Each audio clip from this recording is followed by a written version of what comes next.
All right, ladies and gentlemen, it is week number 10, day number 1. This is the final week of online learning, and I hope you're excited for it. We should have report cards coming out soon. I don't know the exact date, but we will be mailing those to your home. So parents, please make sure that you have the correct address on file with us. Additionally, because of everything going on, the yearbook has been pushed back a little bit, so we're hoping to have that done by next week. And once that's done, we'll be sending out instructions on how you can download a copy of it. So we're really excited for that. A couple other quick news pieces. Kids, please make sure your parents know about all these different things. It's important that they know what's going on.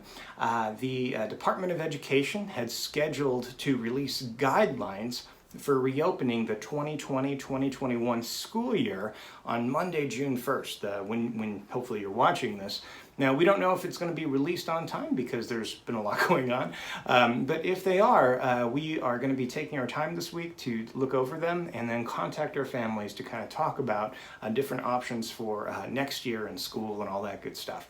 So we're going to be keeping everyone in the loop on what that looks like. Frankly, we don't know yet. We're waiting for the guidance from the state, but we just wanted to make everyone aware of that. Finally, we are still looking for a venue for our kindergarten and 8th grade graduation. We would like to do an in-person graduation, and the normal venues that we use for this graduation ceremony in late July, even though they let us know that we could rent their spaces. At this time, they can't give us any contracts because of certain insurance issues and other things like that that are being imposed. So parents, if you know of any nearby venues that would be a good spot for us to host a graduation, please let us know. Again, we're looking at different options, and we're very excited to be able to see the kids again and to give them a proper send-off into elementary school or high school, depending on their age. So, ladies and gentlemen, that is it for our announcements. Let's go ahead and say the Pledge of Allegiance together. Oh, if you're wearing a hat like me, please remove it. Place your right hand over your heart and stand at attention. Let's do it. I pledge allegiance to the flag of the United States of America and to the republic for which it stands, one nation, under God, indivisible, with liberty and justice for all. All right, ladies and gentlemen, during these times, we hope more than ever that you and your family are healthy, safe, and secure. Parents, if there's anything that you would like to talk about, concerns for your kids' education, or maybe just concerns about life in general, please feel free to reach out to us, and we're here for you. We're here to serve. Pardon me. Anyway, kids, I hope you have a fantastic day of online school, and I'll see you all tomorrow. Take care. Have a great one.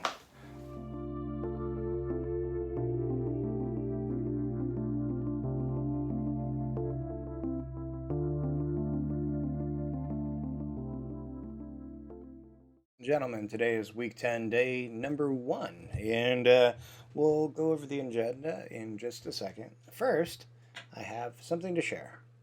I have a fun new hat today. It's my wife's old Halloween hat, and I'd saved some fun hats for week 10, even though I know some of you are probably not watching. Some of you already turned in your iPads to the school. Come on, at least finish week 10 first. Anyway, so I'll be wearing this witch's hat today.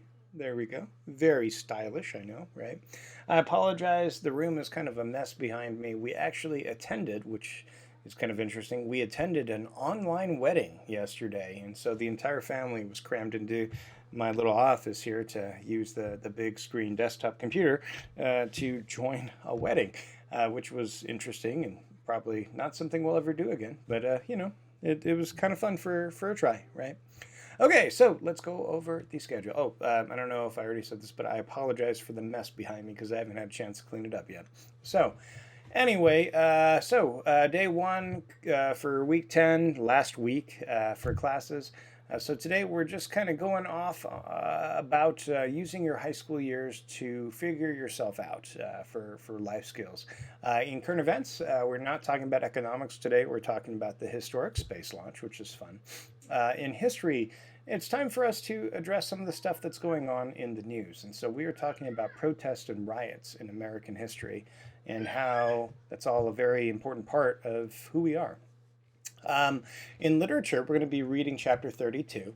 Since you don't have to do any more homework, I'm actually just going to be reading the chapters with you so we can complete the story. The Adventures of Tom Sawyer is a book that everyone should read before they get to high school, so we're going to be doing that together. All right, science. We are talking about the science or lack of science behind the idea of race. So, again, keeping with the topic of everything that's going on in the news right now, uh, basically, we're talking about why racism is dumb. So anyway, that will be our science class, and if you're, hopefully you're interested just as much as I am to teach it about why we have this idea of race and what the science or lack of science is behind it, and it all again just goes to talk about why racism is really really dumb and nobody should be racist. So, but unfortunately people are. All right.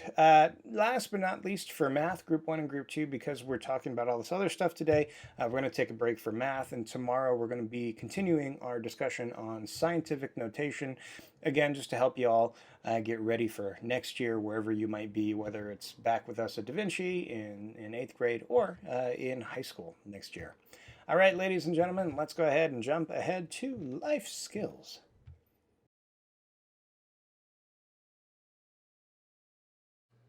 Okay, for life skills today, we're going to keep it super short because there's so many long rants that I go on today's lesson. So, high school is a really fun time to figure out what you enjoy doing and what you're good at. So, just give a few for instances. Like for me, I discovered in high school that I was decently good at public speaking, but I also didn't like tremendously working in an office. So I wanted a job where I could always be doing something different. And I figured that out by trying different clubs and stuff in high school, and it was really good for me. And so I would encourage you as you go throughout high school, don't try to figure out exactly what it is that you want to do with your whole life because that's kind of ridiculous. Like I don't even know what I want to do with my whole life yet. And I'm the principal of a school that I started and I have another business. Like I don't know if these are the things that I'm going to be doing for the rest of my life. I'm going to be doing them for quite a long time probably.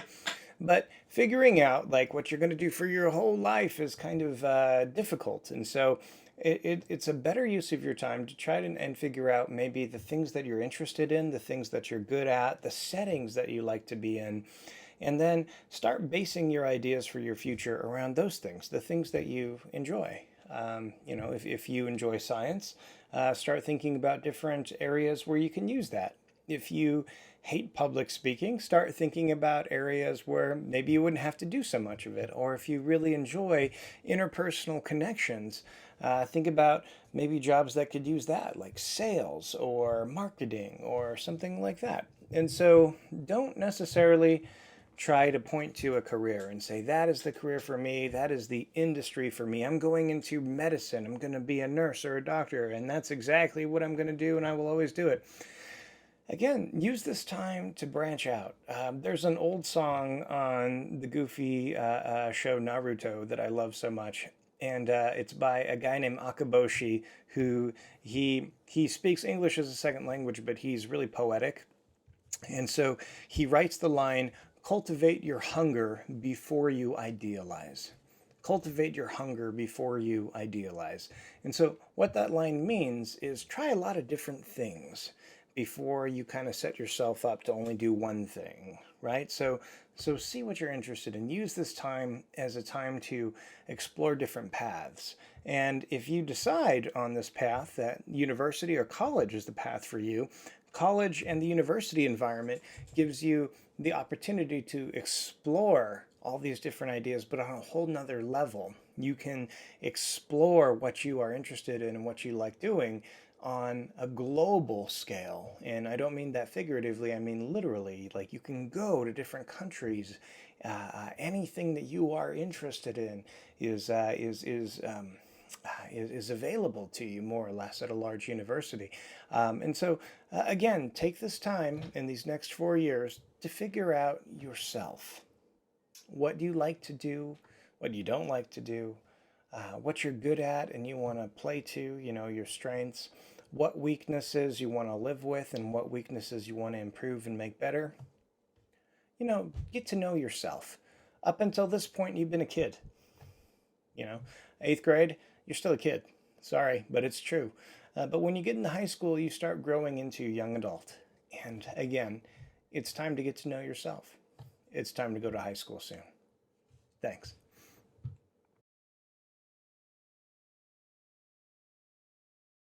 All right, ladies and gentlemen. So we're talking about current events here. And there's a lot of like sad stuff going on in the world today. So instead of focusing on the sad stuff for current events, I want to focus on something awesome. I want to focus on the history making launch of the Falcon 9 rocket with the Dragon capsule. Excuse me, for the first time in human history, a commercial company has made a rocket that can go into outer space with humans aboard and has docked with the International Space Station. It is just mind blowing. Up until a few years ago, it was only the United States and Russia that had ever done it, and it was a government endeavor. And then, the Chinese were able to do it a few years ago, and everyone's like, whoa, the Chinese can do it. That's incredible. They're only the third country in history to be able to send a person into space like that. And then a company did it. Who knew? Elon Musk, holy cow, right? And so we are going to talk today a little bit about the Falcon 9 rocket. Now, briefly, okay, this is a little ironic. There is a city in Russia, and the city is called Samara, S-A-M, I think it's S-A-M-A-R-A, Samara, Russia. And Samara is the location where they make all of the Russian rockets, and I believe they even make the Soyuz capsules that they sit in. And so the reason why this is such a big deal is that for the past 9 or 10 years, America has not been able to send anyone into space. Whenever we wanted to send an astronaut to the International Space Station, we always had to send them to Russia and then to the Ukraine. And so either in Ukraine or in Russia, they would take off and then they go up to the International Space Station. We didn't have the capability in our country to send someone into outer space after we retired the space shuttle back in 2011. Oh, and by the way, when they retired the space shuttle in 2011, they put the space shuttle on top of a 747 and they flew it around the country, and they flew it right over the mountains in Tucson. It was amazing. My entire class was looking up and freaking out. It was awesome because you actually saw the real space shuttle come fly over the school. It was great. Anyway, so this rocket is the first time in the past 9 or 10 years that America has had the capability of launching someone into space. And the ironic part of this is I was given a gift, and this gift was made in Samara, Russia. Because not only do they make the rockets in Samara, Russia, but they also make the model rockets in Samara, Russia. They're known worldwide for making some of the best model rockets. And somebody was kind enough to order me a model rocket several months ago, and it just came in. And again, in a true stroke of irony, the model rocket from Russia is the model of the SpaceX rocket that just took off just the other day to make history, which is, again, our first American rocket. But this model, again, was made in Russia. So this very nice model here is of this is the Falcon 9 rocket that SpaceX has created, and that's Elon Musk's company, if you didn't know.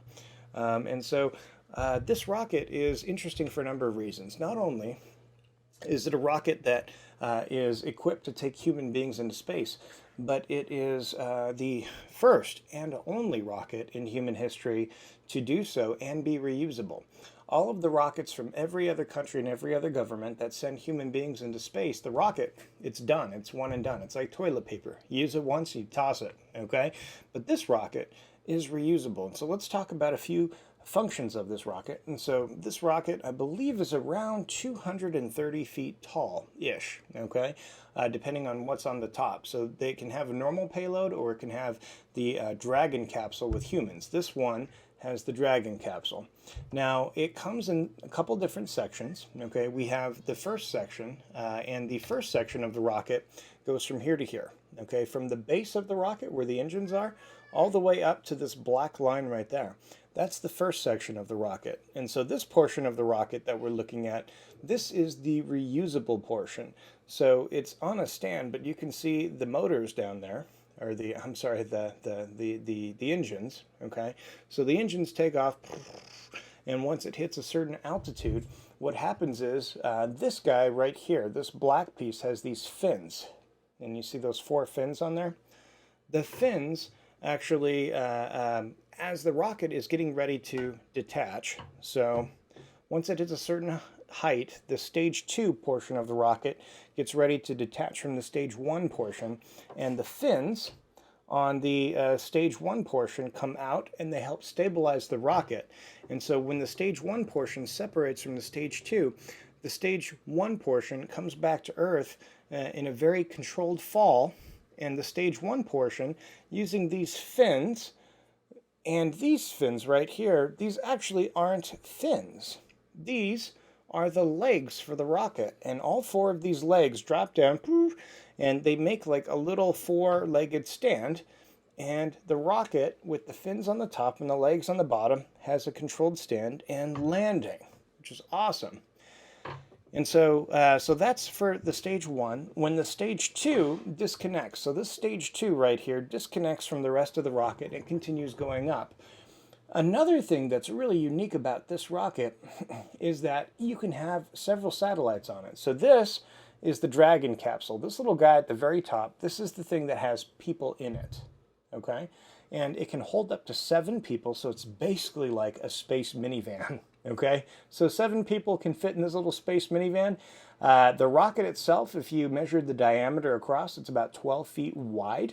Okay, and so you can imagine 10 feet is about the height to the rim of a basketball hoop, and then 12 feet maybe to the top of the basketball backboard, right? And so that's how wide across it is. So it's not that big a rocket, really, and it can hold 7 people and take them all the way into a low Earth orbit where the space station is, okay? But when it doesn't have the Dragon capsule on the top, it holds payloads. And these payloads can be like satellites and other things like that. And so kids, satellites don't all exist at the same level above the Earth. So like here's the Earth. One satellite might be here, another satellite's here, and another satellite's here. So they're at different levels. And so another thing that makes the Falcon 9 a truly unique rocket is that as the rocket in stage 2 is going up, up, up, up, up, it can actually stop at a certain height, kick one of the satellites off, one of the payloads, and get rid of it, and then it can start up again and keep on going, right? And so this little stage 2 section is also a huge innovation in rocket science because it can start and stop and then restart again in order to put payloads at different altitudes in orbit. So this rocket is just an amazing innovation. And the fact that our country, America, is the country that manufactures this amazing piece of technology, and this company, SpaceX, is an American company. It's something to be really proud of. Again, in times like these, sometimes we need to remember all the good things that this country has done and will continue to do in the future.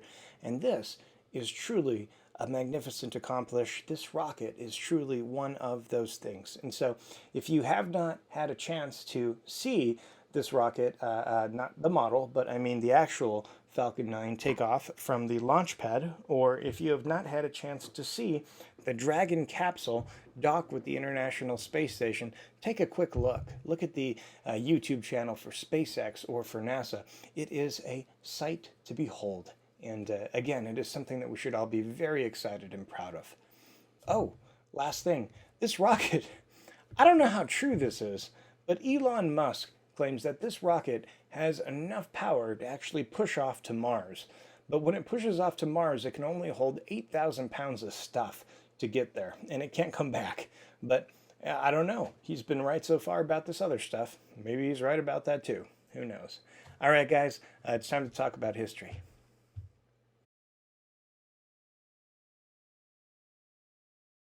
Is this thing on? Oh, it is. Okay. All right. So let's go ahead. I said that I wasn't going to talk about science, I think, or history, and I changed my mind. Well, it's really creaky given everything that's going on. So look, now I'm the cool witch, but then if I do this, I'm like the tall witch. Anyway, sorry, I will stop being distracted by my headwear. So I wanted to talk briefly about the history of this. I've been talking a lot with my wife and other people who are very discouraged. My wife point blank asked the question, like, what is happening to America? First we have an outbreak of COVID-19, this new disease that we all have to shelter in place to help slow down. And then we have this, right? But I want to assure everybody that protests and even to a lesser extent, even rioting is and always has been a core function of what it is to live in the American society. That doesn't mean it's great. There are lots of things that are not great and that are part of our society. But just understanding that even though this is scary, these kinds of protests and these kinds of riots usually help correct problems in our society and lead us to better things. Of course, everybody is looking back. Like if you troll through social media, everybody's quoting Dr. Martin Luther King Jr. And some people are using his quotes to justify, riots, and other people are using it for whatever reason. And the truth is really somewhere in between. I'll include a link that is actually a full interview with Martin Luther King. Martin Luther King didn't want violent riots himself. He did not like them. He didn't think that they were effectual.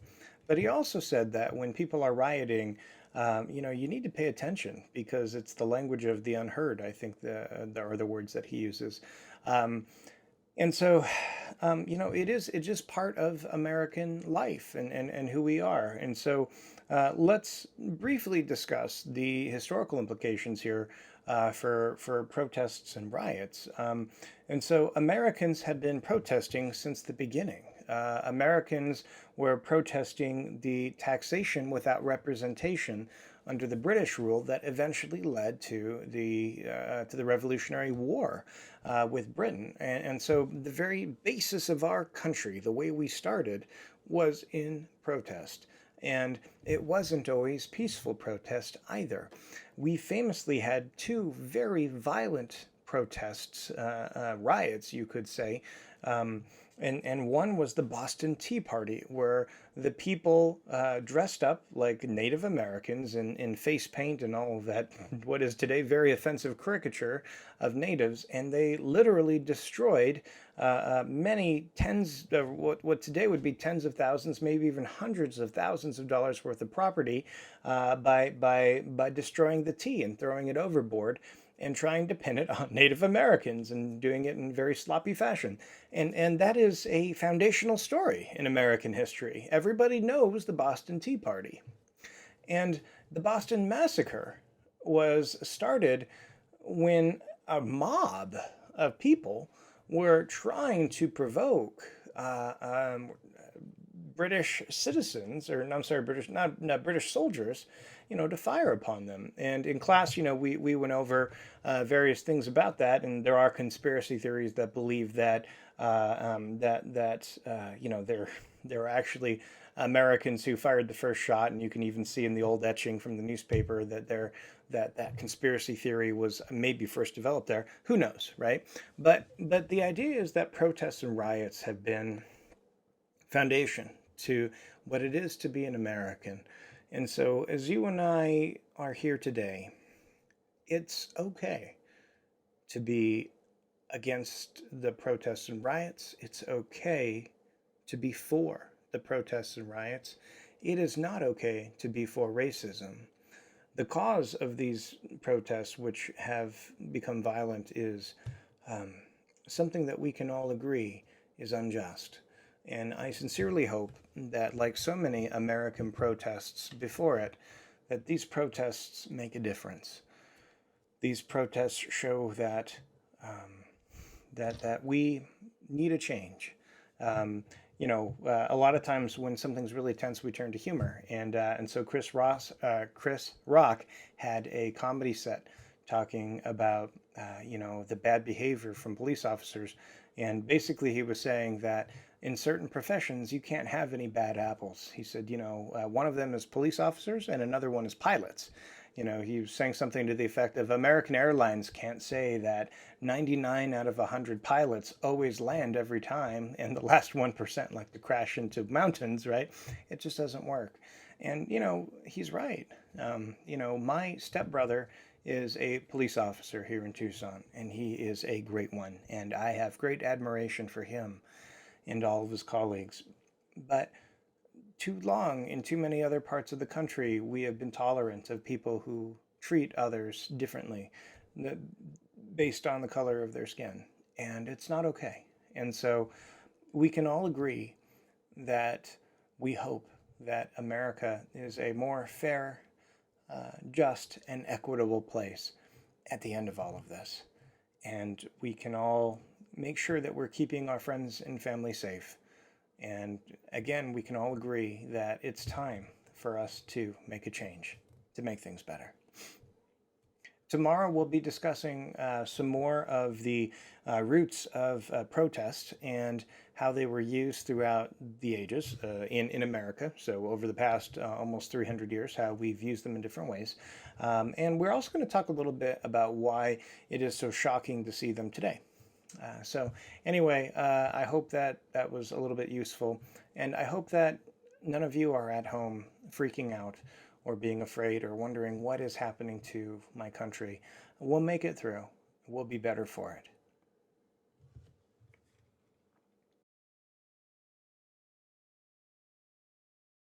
Since you don't have to read anymore for your homework, we're going to be reading the chapters together. Okay, so we are on chapter 32. Is that right? Yes, chapter 32. Tom tells the story of their escape. Tom's enemy in safe quarters. Tuesday afternoon came and waned to the twilight. The village of St. Petersburg still mourned. The lost children had not been found. Public prayers had been offered up for them, and many a private prayer that had the petitioner's whole heart in it. But still no good news came from the cave. The majority of the searchers had given up the quest and had gone back to their daily avocations, saying that it was plain the children could never be found. Mrs. Thatcher was very ill, and a great part of the time delirious. People said it was heartbreaking to hear her call her child and raise her head and listen a whole minute at a time, then lay it wearily down with a moan. Aunt Polly had drooped into a settled melancholy, and her gray hair had grown almost white. The village went to its rest on Tuesday night, sad and forlorn. Away in the middle of the night, a wild peal burst from the village bells, and in a moment the streets were swarming with frantic, half-clad people shouting, "Turn out! Turn out! They're found! They're found!" Tin pans and horns were added to the din. The population massed itself and moved toward the river, met the children coming in an open carriage drawn by shouting citizens, thronged around it, joined its homeward march, and swept magnificently up the main street, roaring, "Huzzah!" after "Huzzah!" That was their way of saying hooray. The village was illuminated. Nobody went to bed again. It was the greatest night the little town had ever seen. During the first half hour, a procession of villagers filed through Judge Thatcher's house, seized and saved ones and kissed them, squeezed Mrs. Thatcher's hands, tried to speak but couldn't, and drifted out, raining tears all over the place. Aunt Polly's happiness was complete, and Mrs. Thatcher's nearly so. It would be complete, however, as soon as the messenger dispatched with the great news to the cave should get the word to her husband. It would be complete, however, as soon as the messenger dispatched with the great news to the cave should get the word to her husband. So her husband didn't know yet, right?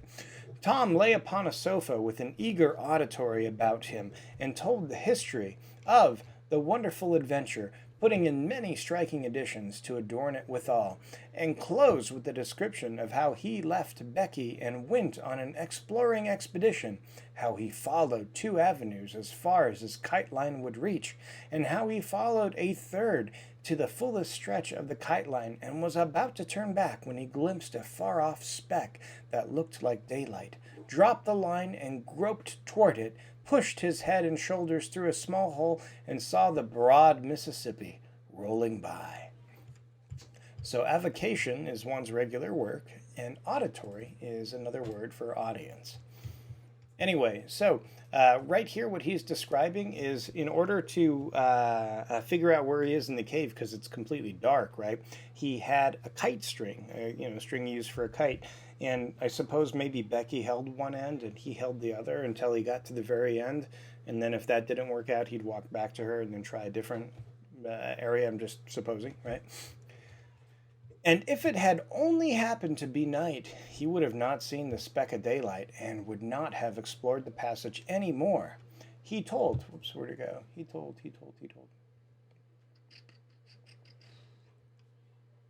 Oh, he told how he went back for Becky and broke the good news, and she told him not to fret with her such stuff, for she was tired, and she knew she was going to die and wanted to.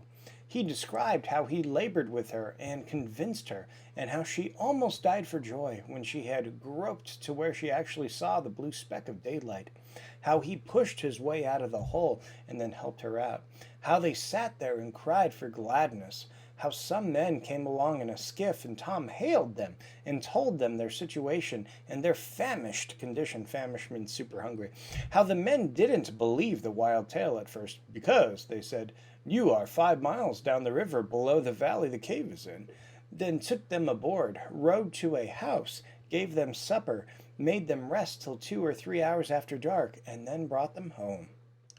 Before day dawn, Judge Thatcher and the handful of searchers with him were tracked out in the cave by the twine clues they had strung behind them and informed of the great news.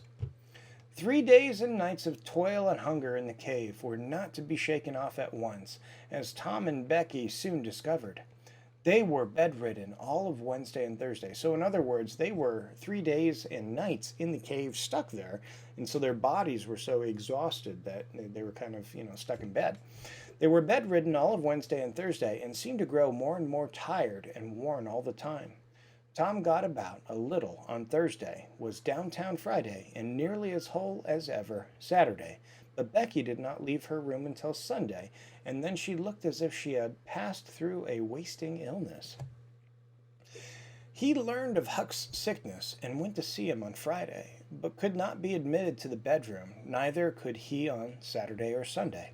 He was admitted daily after that, but was warned to keep still about his adventure and introduce no exciting topic. So when people are really sick and they're trying to recover, sometimes you don't tell them bad news or news that's too exciting because it might get their heart beating. It's kind of like how when somebody has a really bad cold, you try not to make them laugh because then they might start coughing. It's that kind of idea. The widow Douglas stayed by to see that he obeyed. At home, Tom learned of the Cardiff Hill event, also that the ragged man's body had eventually been found in the river near the ferry landing. He had been drowned while trying to escape, perhaps. About a fortnight after Tom's rescue from the cave, he started to visit Huck, who had grown plenty strong enough now to hear exciting talk, and Tom had had some that would interest him, he thought. By the way, a fortnight is 2 weeks. It's not just that silly game. Judge Thatcher's house was on Tom's way, and he stopped to see Becky. The judge and some friends set Tom to talking, and someone asked him ironically if he wouldn't like to go to the cave again. Tom said he thought he wouldn't mind it, and the judge said, "Well, there are others just like you, Tom. I've not the least doubt, but we have taken care of that. Nobody will get lost in the cave any more." "Why?"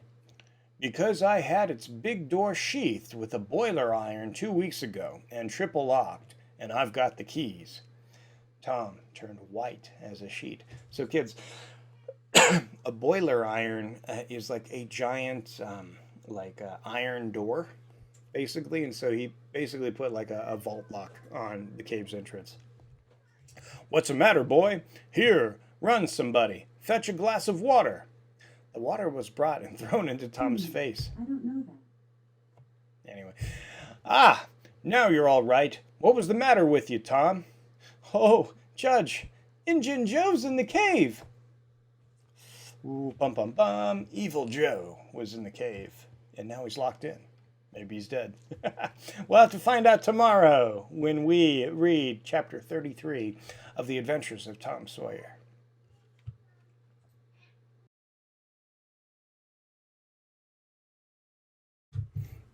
Okay, everybody, it is time for science. I know last week we said we weren't going to have science, but I changed my mind. So sorry, but don't worry. You don't have to do any homework. Yeah, all right. So, today in science, we're talking about race. What is race? Where does it come from? Okay. Now, I want to share something with you that you may not have known that is merely from a scientific point of view. Get ready for it. Race does not exist. So, if you recall from my science class, we talk a lot about how darkness doesn't exist. It's just an absence of light. And how cold doesn't exist. It's just an absence of heat.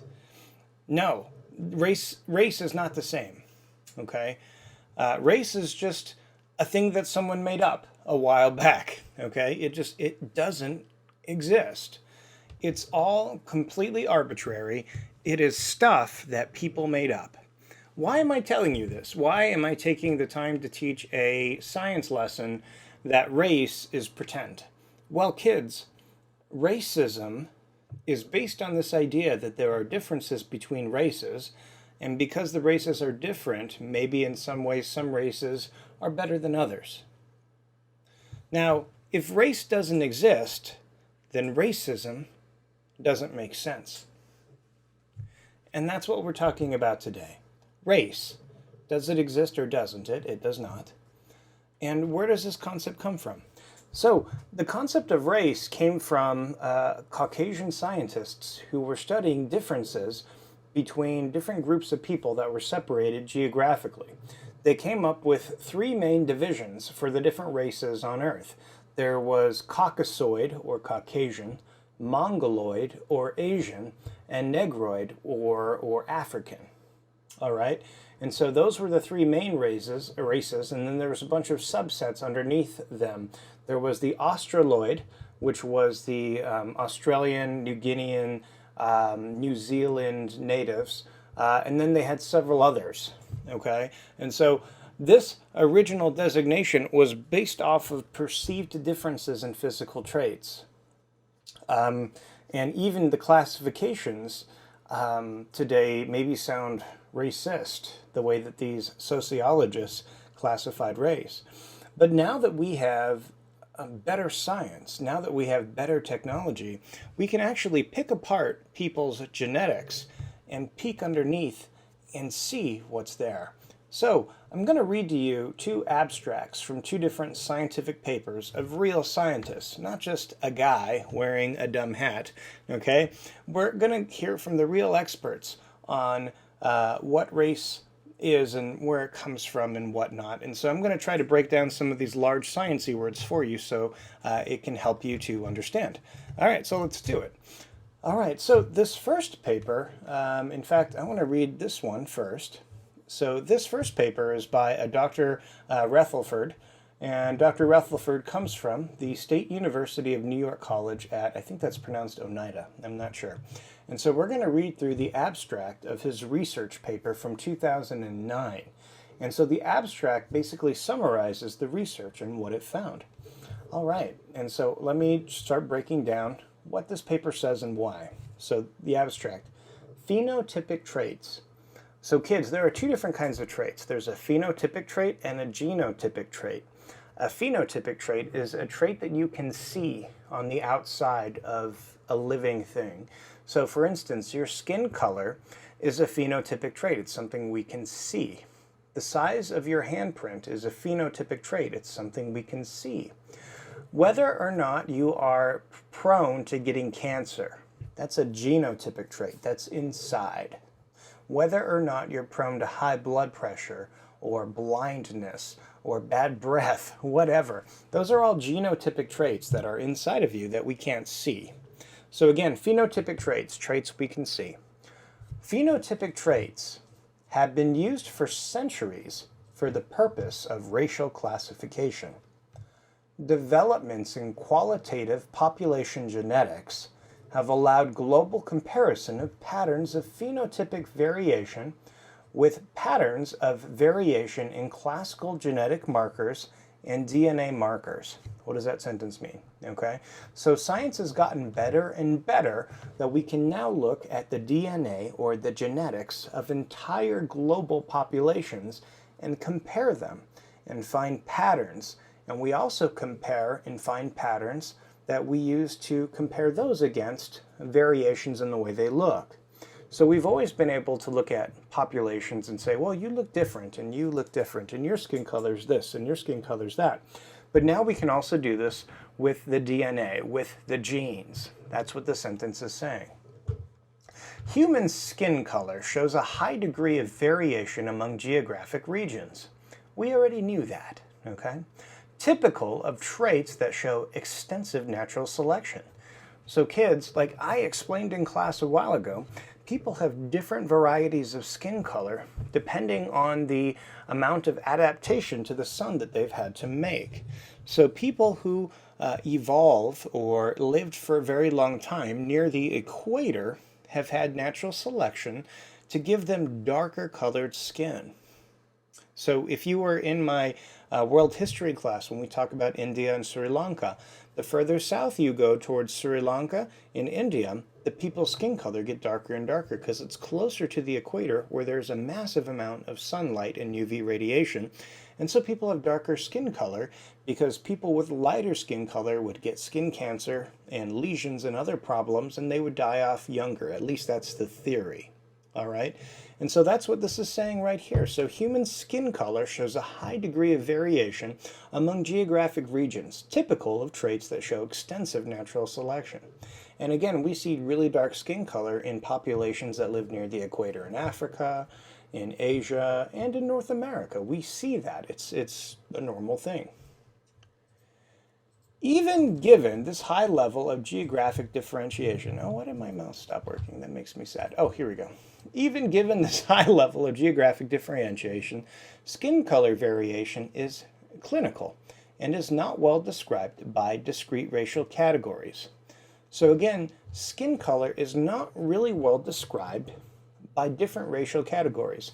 So if you say, I'm African, you might be an African with light colored skin, somebody like maybe like a Trevor Noah, or you might be somebody with like a middle color of skin, somebody like maybe like my friend Alan or like Michael Jordan, right? Or you might have really, really dark skin. So even people who say, oh, I'm African in heritage, there's a wide variation. You might say, well, I'm Mexican. Okay, and some people who say they're Mexican have very light skin color, blonde hair and blue eyes, and some people have dark hair and dark colored eyes. Okay, and so even given this high level of geographic differentiation, skin color variation is clinical and is not well described by discrete racial categories. So what that's saying, kids, is that even with the racial categories that you and I know, it doesn't really do a great job describing skin color. All right? Craniometric traits. So craniometric traits, that's a fancy word for traits having to do with measuring people's heads, okay, the cranium. Craniometric traits show a level of among region differentiation comparable to genetic markers. So craniometric traits, so traits measuring people's heads, show a level of among region differentiation. So the differences in people's heads show a level of differences that are comparable to what you see with genetics, with high levels of variation within populations, as well as a correlation between phenotypic and geographic distance. So what they're saying is that in a single population, Again, let's say that we go back to, let's use Europeans, let's say French people, okay? Within a single population of ancient French people, all right, we see a large amount of variation between the populations, okay? Within the population, right there, within populations. And we also see differences between the way they look, phenotypic looks, okay, and geographic distance. So there's a lot of variation within the population, and this population can be different than the population many miles away. So we see both differences. So we see differences with people who are close and differences with people who are here. Craniometric variation is geographically structured. So we can actually tell in some cases by looking at people's various sizes of their head what geography they're from, okay? Allowing high levels of classification accuracy when comparing crania from different parts of the world. That's a really fancy way of saying I can look at someone's face and tell if they're Asian, white, or black. Okay? I can look at someone's face and be like, you're European, you're African, you're Asian. Boom. Okay, we already knew that though, all right? Nonetheless, the boundaries and global variation are not abrupt. So there are no clear boundaries. You can't be like walking down the road and be like, I'm in Asia. And then you walk enough and all of a sudden, I'm in Europe. And everyone's European. And before they were looking kind of Chinesey and now they're looking Englishy. Okay? By the way, I'm English and Chinese in my own ancestry. And so I don't know where I'd fit. I'd be on the border, right? Okay? So the boundaries of global variation are not abrupt and do not fit a strict view of the race concept. So kids, our boundaries are really squishy, okay? And there is no discrete boundary that fits the view of people's race concepts. The number of races and the cutoffs used to define them are arbitrary. This is the important sentence in this article. The number of races and the cutoffs used to define them are arbitrary. Arbitrary means they are just made up. There is no scientific rhyme or reason for them. Race isn't really real. It's just a thing that we have made up for ourselves and that we continue to believe is a real differentiator. Okay? The race concept is at best a crude first-order approximation to the geographically structured phenotypic variation in the human species. So what it's saying in a very, very large vocabulary scientific way is this idea of race is just this crude, simplistic, dumb idea that tries to reflect where people come from geographically as to how they look. But again, race is not a thing. There is no scientific basis for race. It's just something that people say, well, you look different and people who look like you come from here. But there's actually no differences between us other than some things on the outside. You and I are all the same, and racism is really dumb. Last article, this one is from Russia. This is from the Russian Academy of Sciences in Moscow. This one's a little older. This is from 2001. And this is from Tetuchkin et al., which means Tetuchkin and his team. I'll be a lot faster with this one. In the last decade, the concept of human race was, in the last decades, the concept of human race was considered scientifically unfounded, as it was not confirmed by genetic evidence.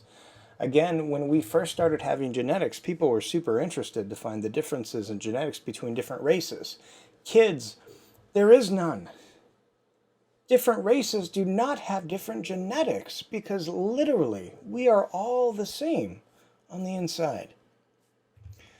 None of the racial classifications which strongly differ in the number of races and their composition reflects actual genetic similarity and genealogy of human populations, inferred from variability of classical markers and DNA regions.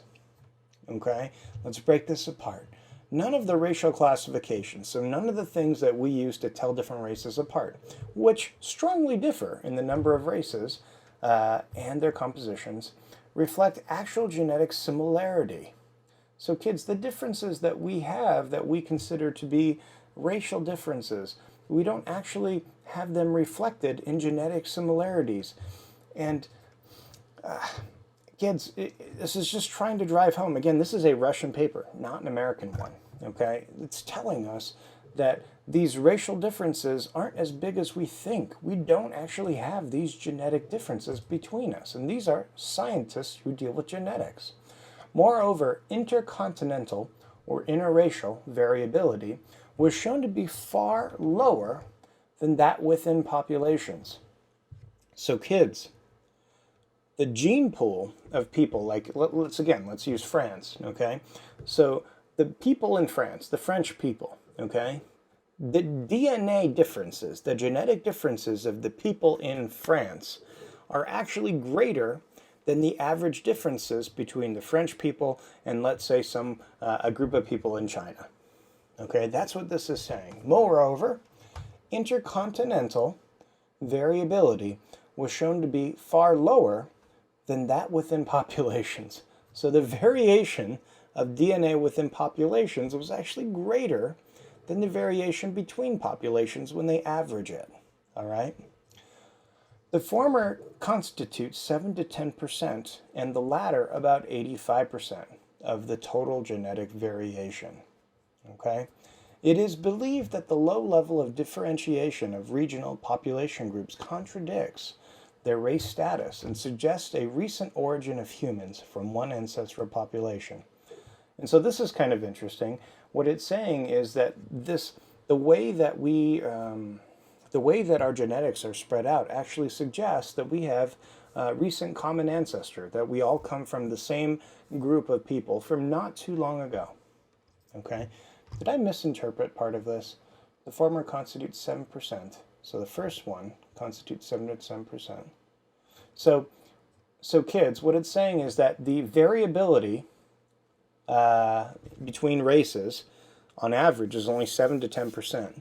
But the variability within a race, like again within French people or within Chinese people, is 85% difference. Okay? So we see bigger differences within a group than we do by averaging and comparing them to other groups. The results of studies of various genetic systems are in agreement with the last conclusion, rejecting the hypothesis of regional continuity. Okay? That's basically more of the same stuff we just said. According to this hypothesis, the populations of continents regarded as large races have developed during long evolution from local types of archaic humans, in particular Neanderthals. Phenotypic similarity of different, sometimes unrelated populations united into one race is explained by strong selection, since race diagnostic traits characterize body surface and thus are directly subjected to the influence of environmental primary climatic factors. It has been, do I want to stop and explain there, or do I want to continue more? Let me go one more sentence. It has been recently established that variability of the most important of these traits, body and hair pigmentation, is largely controlled by one locus, MC1R, which accounts for its high evolutionary lability. I'll be honest, I don't know what that word means. So, let me start unpacking some of this, okay? So, in evolutionary biology, there's something called parallel evolution. And so, how many of you have ever gone to a pet store and seen hamsters and gerbils? Okay? If you look at gerbils in the pet store, gerbils come from the plains of, I think, Central Asia. So, we're looking at like Kazakhstan to Mongolia, north of China. Okay? That's gerbils' natural habitat. And so, gerbils, in this habitat, they're rodents, they scurry around on the ground, they have different predators that are after them, lots of birds, lots of like fox-like creatures, stuff like that, right? And so they have evolved an incredible ability to jump. When I was a kid, I used to have lots and lots of gerbils, way more than I feel comfortable sharing on the internet. And these gerbils can jump really high. Gerbils can easily jump 3 to 4 feet in the air when prompted to, trust me from experience, okay? We have another population of rats, or rodents, I should say, in Tucson that are native to the Sonoran Desert. These rodents, I don't know if you've seen them before outside, but they're called kangaroo rats. And kangaroo rats, they have these giant hind legs, and they can also jump 3 to 4 feet, and they are crazy fast. And they even look a little bit like gerbils. But gerbils are not related to kangaroo rats. Kangaroo rats and gerbils are not distant cousins. They're completely unrelated, but they look the same and they've evolved similar traits because they've lived in similar background places. Okay? So, phenotypic similarity of different, sometimes unrelated populations united into one race is explained by a strong selection since race diagnostic traits characterize body surface and thus are directly subjected to the influence of evolutionary primary climactic factors. Okay, so that big long sentence is saying that, for instance, okay, let's use, I hope no one's offended, but let's use the phrase white people. Okay, so they'd say, well, you're a white person because your skin's white, but you over here come from a completely different genetic group of people that are unrelated to the white people here, but you're also white people because your skin is white. And so in the past, everybody who just has white skin, they're like, oh, you're all white people, you're all Caucasian. Hooray, good for you. Okay, but in truth, these people are not closely related. All right, so the white population over here of white people, okay, and the white population over here, they're not closely related. They just both happen to have white skin because they both happen to be in a climate where that was good, okay? The white people over here might be more closely related to Asian people, and the white people over here might be more closely related to their African neighbors, okay? And so that's what that's saying. And then in this next part, it says, it has recently been established that the variability of the most important of these traits, body and hair pigmentation, so body and hair pigmentation is the color of your skin and the color of your hair, is largely controlled by one locus, okay? Loci, or a locus, loci is plural, locus is one. These are markers in your genes, and so we can actually find the body and hair pigmentation marker in your genes that will tell whether or not you have like blue eyes and like light hair or brown eyes and dark skin, that kind of thing. Okay, so it's all on one locus, MC1R, which accounts for its high evolutionary lability. Other traits used for race identification are also likely to be, let's look up this word, guys. I'm so sorry. How did this get by me when I was reading through this earlier? Okay, it means, liable to change, easily altered. So it looks like this one marker in our genes, this MC1R, changes easily, which would make sense because being flexible to change the color of your skin so that you don't die young of skin cancer is really important if you don't have, like all the technology we have today to live inside with AC on, like I am right now. Other traits used for racial identification are also likely to be labile and controlled by major genes. However, the fact that the currently existing race classifications are groundless. Ooh, look at that. So the Russians are saying our currently existing race classifications are groundless. Okay? It also says it does not mean that these classifications are impossible in principle. So let's stop right there. I feel like we have gone pretty far, and the rest of the stuff is important too, but let's just focus on what we've already learned, okay? The classifications that you and I typically grew up using for race don't have any meaning. None. They're just literally differences that people looked at other people and were like, you're different. Okay? And so, if anyone ever tells you that a race or that your race is better or worse than another race, which is the core of racism, which is what our country is coping with right now, they're wrong. Scientifically, they're wrong. You and I are all the same. And whether we look at it from a scientific point of view, whether we look at it from a patriotic point of view, whether we look at it from a religious point of view with the very American belief that all men and women are created equal, no matter which way we look at it, you and I are the same. We are all equally important, and we all deserve respect.